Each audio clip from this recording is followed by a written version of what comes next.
사도행전 14장 11절로 18절입니다. 신약성경 212면 사도행전 14장 11절로 18절 다 함께 봉독합니다. 무리가 바울이 한 일을 보고 루가오니아 방언으로 소리질러 이르되 신들이 사람의 형상으로 우리 가운데 내려오셨다 하여 바나바는 제우스라 하고 바울은 그 중에 말하는 자이므로 헤르메스라 하더라.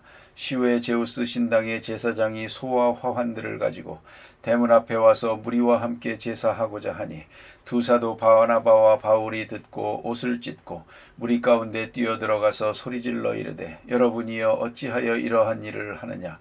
우리도 여러분과 같은 성정을 갖진 사람이라.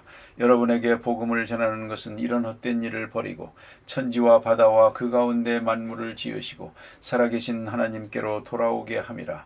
하나님이 지나간 세대에는 모든 민족으로 자기들의 길들을 가게 방임하셨으나 그러나 자기를 정언하지 아니하신 것이 아니니 곧 여러분에게 하늘로부터 비를 내리시며 결실기를 주시는 선한 일을 하사 음식과 기쁨으로 여러분의 마음에 만족하게 하셨느니라 하고 이렇게 말하여 겨우 무리를 말려 자기들에게 제사를 못하게 하니라. 아멘.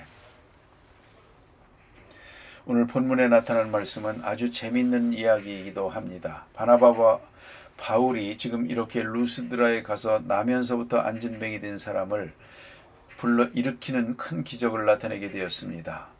기적도 여러 가지가 있습니다만 이제 병을 고치는 기적이 있고요. 장애를 고치는 기적이 있다.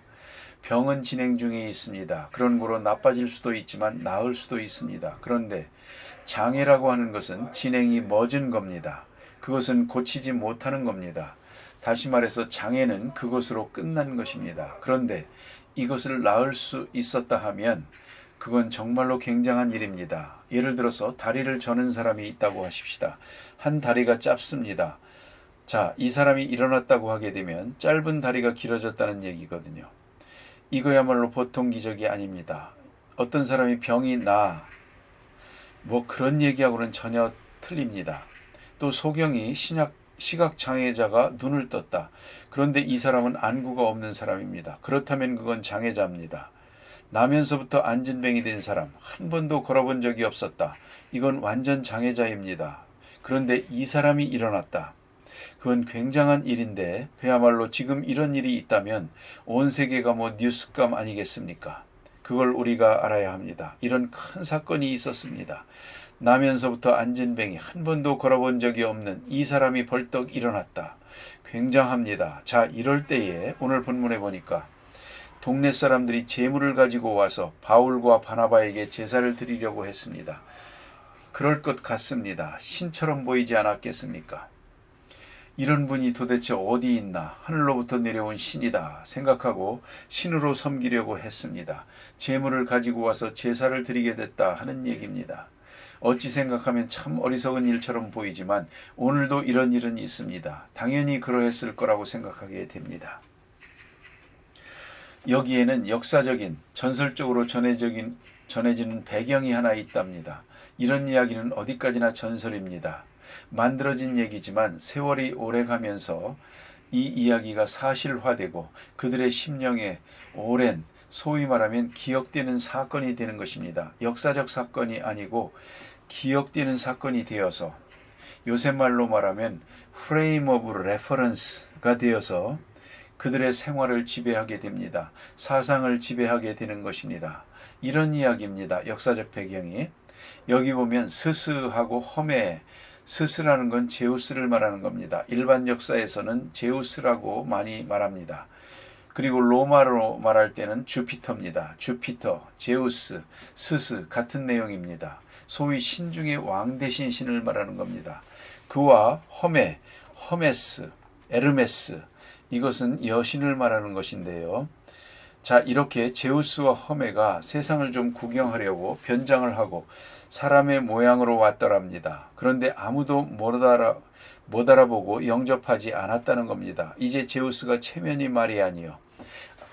아무도 다니면서 봐도 누구도 영접하지 않았는데 고맙게도 빌레몬과 바욱이라는 두 사람이 그저 손님으로 온 거지만 제우스로 알고 영접한 건 아닙니다. 그저 지나가는 손님 두 분을 잘 영접했더랍니다. 마치 아브라함이 낯선 손님을 영접한 것처럼 말이죠.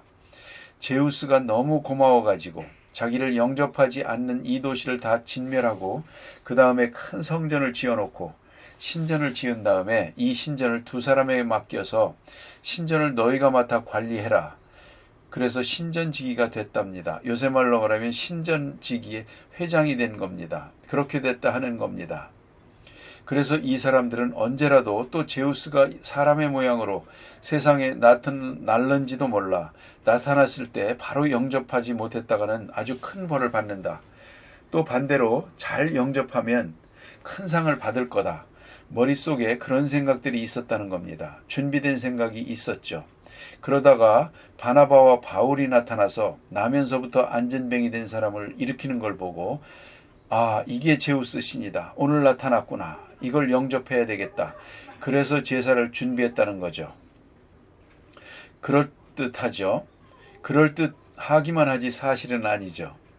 그런데 이렇게 해서 저들이 급하게 제물을 준비해가지고 바나바와 바울을 앞에 놓고 제사를 드리려고 했습니다. 왜냐하면 신이 사람의 모양으로 나타난 거라고 생각을 하고 오늘 본문의 얘기가 그런 얘기 아닙니까? 자, 그런데 우상 숭배하는 사람들이 숭배하는 그 우상 숭배의 정신적 이유가 뭐냐 하면 무엇보다 중요한 것은 무지입니다. 두려워하기 때문에 생각은 없고 두려움이 앞섭니다. 그 두려움에 대한 반응이 바로 우상 숭배로 나타나는 것이고요. 또 하나는 어떤 소원이 있습니다. 이루지 못한 소원이 있을 때에 그 소원을 이루기 위해서 신의 능력을 빌고 싶은 겁니다. 신의 능력을 힘입어서 내 소원을 이루려는 것이죠. 거기서 우상 숭배가 이루어지고요. 무엇보다 뺄 수 없는 기본적인 것은 향락입니다. 우상 숭배하면서 먹고 마시고 춤추고 즐기고 그래서 제사에는 생각이 없고 제물에만 생각이 있다고 그러지 않습니까? 그저 먹고 마시는 것, 즐기는 그런 성향이 있고요. 그러나 한 가지 분명한 것은 신비에 대한 반응입니다. 신비로움에 대해서 우리 인간의 상식으로 이해가 안 되는 그러한 초자연적인 어떤 일이 있을 때에 그 앞에 무릎을 꿇게 됩니다. 다시 말하면 신비를 숭상하게 된다 그 말입니다. 신비로운 사건이 있을 때 그저 하나님의 역사에 의해서 이루어진다 이렇게 생각을 하지 않고 이것이 하나님 자체다 라고 생각을 하는 것이죠. 거기서 문제가 됩니다. 하나님이 천지를 창조한다. 대자연은 참으로 아름답습니다. 참으로 위대합니다. 놀랍습니다. 감동하고 감탄하게 됩니다. 그러나 그걸 감탄하고 하나님을 찬양해야죠. 그것 자체를 섬겨서 되겠습니까? 우리가 좋은 음악을 듣습니다. 피아노를 통해서 좋은 음악을 듣습니다.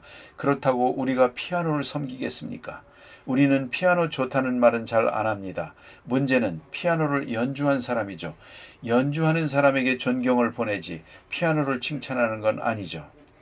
그런가 하면 좀 더 나아가서는 작곡한 사람, 이 자리에는 없지만 작곡한 사람에 대해서 우리가 감격하게 됩니다. 그와 같이 우리는 이 대자연에 대한 큰 신비를 느낍니다만 이 자연 자체를 섬겨서는 안 됩니다. 이걸 자연신론이라고 말합니다. 자연을 섬기는 것, 그건 우상이죠. 그 자체가 우상이 되는 겁니다. 아무리 신비로워도 그것은 하나님이 만드신 피조물일 뿐입니다. 그래 오늘 우리도 잘못된 신관과 언어나 풍속이 좀 있습니다. 자연을 섬기는 사람들이 대개 시인들이 그렇게 노래하다 보면 그렇게 되기가 쉽습니다.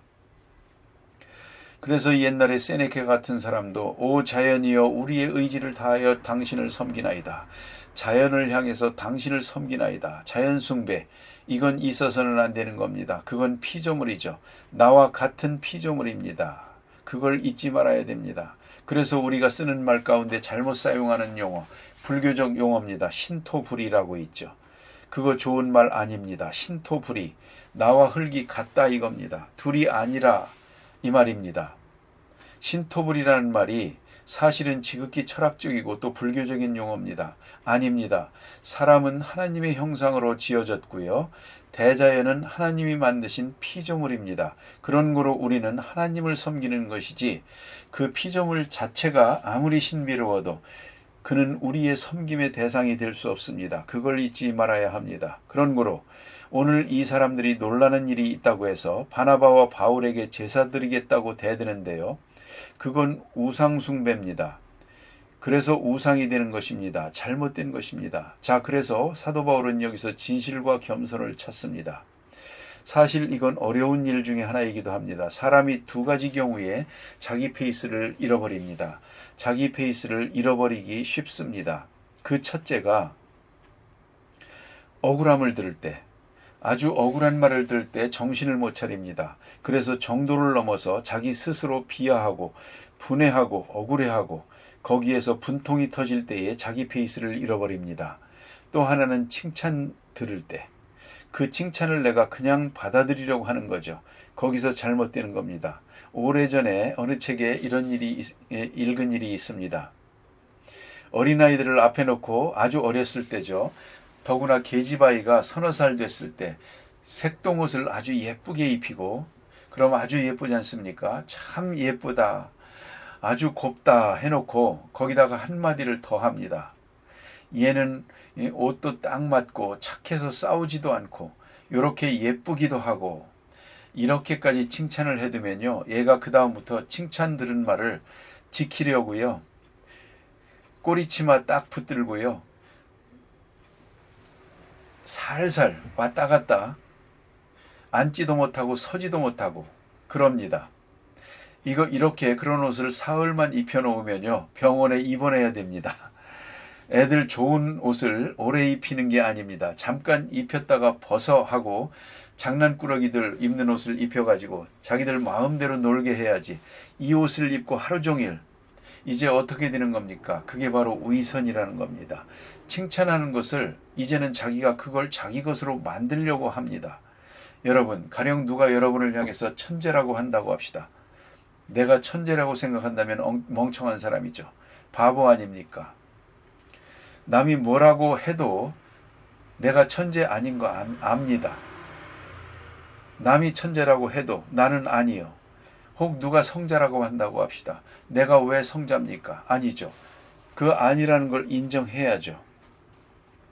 오늘 바나바와 바울, 당신은 하늘로서 내려온 제우스 신입니다. 할 때에 아니요, 난 절대 아니라고 이렇게 말하고 있지 않습니까? 그 전에 베드로도 그랬죠. 그가 성전 미문에서 안진뱅이를 일으켰을 때 많은 사람들이 아주 선망의 눈으로 쳐다보고 이럴 때 왜 우리를 쳐다보느냐고, 예수님께서 병 고친 건데 내가 한 일이 뭐라고 나를 쳐다보느냐고. 그 다음 말이 중요한 말 아닙니까? 나도 사람이요. 당신들과 성정이 같은 사람이요라는 말을 합니다. 또 베드로가 고넬료의 집에 갔을 때도 그랬죠. 고넬료가 아주 신들 앞에 절하는 것처럼 엎드려 절을 했습니다. 일으키면서 이렇게 말하지 않습니까? 이러지 마세요. 나도 사람입니다. 당신들과 같은 사람입니다. 이 진실, 이것이 바로 겸손이라더라 그 말입니다. 그래서 바울이 저들을 제사 못 드리게 했다 하는 얘기요. 아주 설득력이 있습니다. 여러분, 가장 위대한 설득력은 진실이고 그보다 더 큰 설득력은 겸손이라는 겁니다. 여러분, 내가 교만하게 행동하면서 남을 감동시킬 수 없습니다. 내가 겸손할 때만이 사람을 감동시킬 수 있습니다. 그렇지 않습니까? 자, 나는 잘났다 하면서 남을 감동시킬 수 있습니까? 나도 당신과 같은 사람이요. 아니, 당신보다 더 큰 실수를 한 사람이요. 이렇게 말할 때 설득력이 있는 겁니다. 오늘 바울이 말합니다. 나는 당신들과 같은 사람입니다. 이게 무슨 쓸데없는 짓이요. 이런 일 하지 말라고. 내가 와서 전도하는 건데 어찌 이런 일을 하려고 하느냐 해서 만유했다 하는 것이죠. 이만큼 자기 진실, 자기 부정 그리고 겸손함이 있을 때 참된 설득력 있는 전도를 할 수가 있었습니다. 그래서 천지와 바다를 만드신 그 하나님을, 하늘로서 비를 내리시니 결실기를 주시는 그 하나님, 기쁨으로 너희를 마음을 만족해 하느니라 하고 이렇게 더욱 무리를 말려 자기들에게 제사를 못하게 하니라. 자기들에게 제사를 못하게 하니라. 시편에 보면 다윗이 이렇게 기도하는 것을 볼 수 있습니다.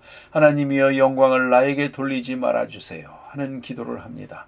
여러분, 칭찬받는 거 조심해야 됩니다. 아무것도 모르면서 남들이 안다고 하니까 정말 아는 줄 알면 안 됩니다. 남이 어떻게 하든 말든 중심에서 말입니다. 누가 나를 향하여 의인이요 서인이요 선인이요 한다고 해서 진짜 의인인 줄로 착각해서는 안 됩니다. 나의 나됨을 분명히 알아야 합니다. 바울의 위대한 점은 바로 거기에 있습니다. 그는 고린도후서 12장에서 말합니다. 내가 받은 은혜가 있기 때문에 많기 때문에 하나님께서 내게 육체의 가시를 주었다. 육체의 가시가 있어야 비로소 내 진실을 지켜갈 수 있는 사람이라고 스스로를 인정하고 있습니다. 자기됨을 잘 아는 사람입니다. 나는 교만하기 쉬운 사람이다. 나는 오만하기 쉬운 사람이다. 충분히 그런 사람이다. 그래서 하나님께서 내게 육체의 가시를 주었다. 이제 교만할 수가 없습니다. 교만할래도 할 수가 없습니다. 교만거리가 없어졌으니까요. 결정적인 사건이 있으니까요. 그래서 그는 겸손했습니다. 그래서 고백합니다. My grace is sufficient for you. 유명한 말이죠. 내게 있는 내 은혜가 족하다. 육체의 가시대로 가지고 그리고 겸손하게 하고 진실하게 하신 하나님께 감사하고 있습니다. 이게 바울의 위대한 점입니다. 여러분은 스스로 어떻게 생각하십니까? 바울같이 이렇게 겸손할 수 있겠습니까? 지나친 칭찬을 내가 거절할 수 있겠습니까? 바울은 이런 점에서 특별한 사람이었습니다. 훌륭한 신앙의 선배입니다. 그래서 강권에서 말려서 그들로 하여금 우상을 섬기지 못하게 했다. 여러분, 자연 계시적인 것 우리가 크게 감탄하고 참 자연을 통해서 하나님의 역사를 봅니다만 자연을 섬겨서는 안 되는 겁니다. 자연 앞에 무릎을 꿇어서는 안 됩니다. 그를 창조하신 하나님 앞에 영광을 돌려야 한다는 것을 꼭 잊지 말아야 합니다. 기도하십시다.